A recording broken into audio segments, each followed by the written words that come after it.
പരീക്ഷാ ഭേദഗതി ബിൽ ലോക്സഭ ഇന്ന് പാസാക്കും. ബില്ലിന്മേലുള്ള ചർച്ചയിൽ പങ്കെടുത്ത് പ്രതിപക്ഷ നേതാവ് രാഹുൽ ഗാന്ധി സംസാരിക്കും. വിദ്യാർത്ഥികൾക്ക് നേരെയുണ്ടായ ഡൽഹി പോലീസ് നടപടിയിൽ പ്രധാനമന്ത്രി നരേന്ദ്രമോദിക്കും കേന്ദ്ര ആഭ്യന്തരമന്ത്രി അമിത്ഷായ്ക്കുമെതിരെ കടുത്ത വിമർശനം രാഹുൽ ചർച്ചയിലും ഉന്നയിക്കാനാണ് സാധ്യത.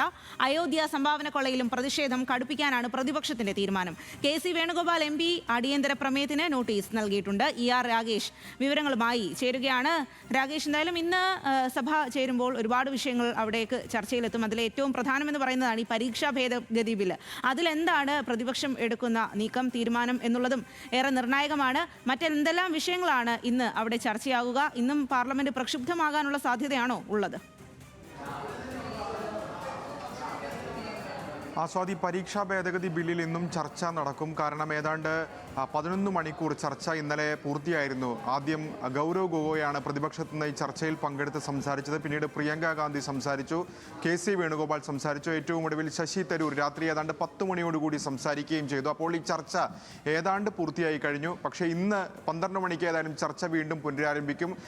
1-2 മണിക്കൂർ ഏതായാലും ചർച്ച നടക്കാൻ തന്നെയാണ് സാധ്യത. രാഹുൽ ഗാന്ധി ഇന്ന് സംസാരിക്കും. സ്വാഭാവികമായും ആദ്യ ദിനങ്ങളിലൊക്കെ തന്നെ ആവശ്യം ആഭ്യന്തരമന്ത്രി അമിത്ഷാ ഡൽഹി പോലീസ് നടപടിയിൽ പ്രസ്താവന നടത്തണമെന്നായിരുന്നു. അതിന് സർക്കാർ ഇതുവരെ തയ്യാറായിട്ടില്ല. അതുകൊണ്ട് തന്നെ ആ വിഷയങ്ങളൊക്കെ ചൂണ്ടിക്കാണിച്ച് സർക്കാരിനെതിരെ കടുത്ത വിമർശനം ഉന്നയിച്ചുകൊണ്ട് തന്നെയായിരിക്കും രാഹുൽ ഗാന്ധിയുടെ പ്രസംഗം എന്ന കാര്യത്തിൽ സംശയമില്ല. ഇന്നലെ പ്രിയങ്ക ഗാന്ധിയുടെ പ്രസംഗം വലിയ തോതിലുള്ള ഭരണപക്ഷ പ്രതിഷേധത്തിന് ഇടയാക്കുകയും ചെയ്തിരുന്നു. പ്രത്യേകിച്ച് കെ.സി. വേണുഗോപാൽ അടക്കമുള്ള നേതാക്കൾ സുപ്രധാന ബില്ലായിരുന്നിട്ട് പോലും എന്തുകൊണ്ട് പ്രധാനമന്ത്രിയും അമിത്ഷായും സഭയിലില്ല എന്ന ചോദ്യമൊക്കെ തന്നെ ഉന്നയിച്ചിരുന്നു. പ്രിയങ്ക ഗാന്ധി പ്രഹ്ലാദ് ജോഷിക്കെതിരെ നടത്തിയ പരാമർശം ഭരണപക്ഷത്തിന്റെ പ്രതിഷേധത്തിന് ഇടയാക്കുകയും ചെയ്തിരുന്നു. അപ്പോൾ സമാനമായ രംഗങ്ങൾ ഇന്നും ഉണ്ടാകാൻ തന്നെയാണ് സാധ്യത. ഏതായാലും 2-3 മണിക്കൂർ ഇന്നും ചർച്ച നടക്കും. പക്ഷേ പ്രതിപക്ഷം ഏതായാലും ഈ സഭ സമ്മേളിക്കുന്ന ഉടൻ തന്നെ പ്രതിഷേധവുമായി രംഗത്ത് വരാൻ തന്നെയാണ് സാധ്യത. അതിൽ നിന്ന് ഏതായാലും പ്രതിപക്ഷം പിന്നോട്ട് പോയിട്ടില്ല.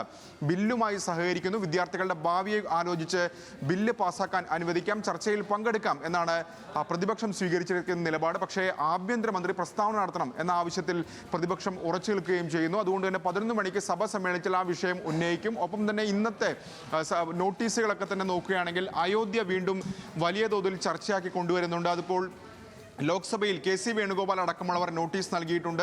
രാജ്യസഭ നോക്കുകയാണെങ്കിലും കോൺഗ്രസിന്റെ സയ്യിദ് നസീർ ഹുസൈൻ ഇത്തരത്തിൽ ഓഡിറ്റ് അടക്കമുള്ള വേണം എന്നാവശ്യപ്പെട്ടുകൊണ്ടാണ് നോട്ടീസ് നൽകിയിരിക്കുന്നത്. കാരണം പരീക്ഷാ ബില്ല് പാസ്സാകുന്നതോടുകൂടി മറ്റ് വിഷയങ്ങളിലേക്ക് കേന്ദ്ര സർക്കാർ കടക്കും. അതുകൊണ്ട് തന്നെ അയോധ്യ ചർച്ചയാക്കി കൊണ്ടുവരിക എന്ന ലക്ഷ്യം തന്നെയാണുള്ളത്. ഏതായാലും രാജ്യസഭയിൽ ഇന്നും പ്രതിഷേധത്തിൽ മുങ്ങാൻ തന്നെയാണ് സാധ്യത. പ്രത്യേകിച്ച് ചട്ടം 267 പ്രകാരം ചർച്ചയാണ് അവിടെ ആവശ്യപ്പെട്ടിരുന്നത്. അതിനൊപ്പം തന്നെ ആഭ്യന്തരമന്ത്രി പ്രസ്താവന നടത്തണമെന്ന ആവശ്യത്തിൽ ഇന്നലെയും രാജ്യസഭ തടസ്സപ്പെടുന്നതാണ് കണ്ടത്.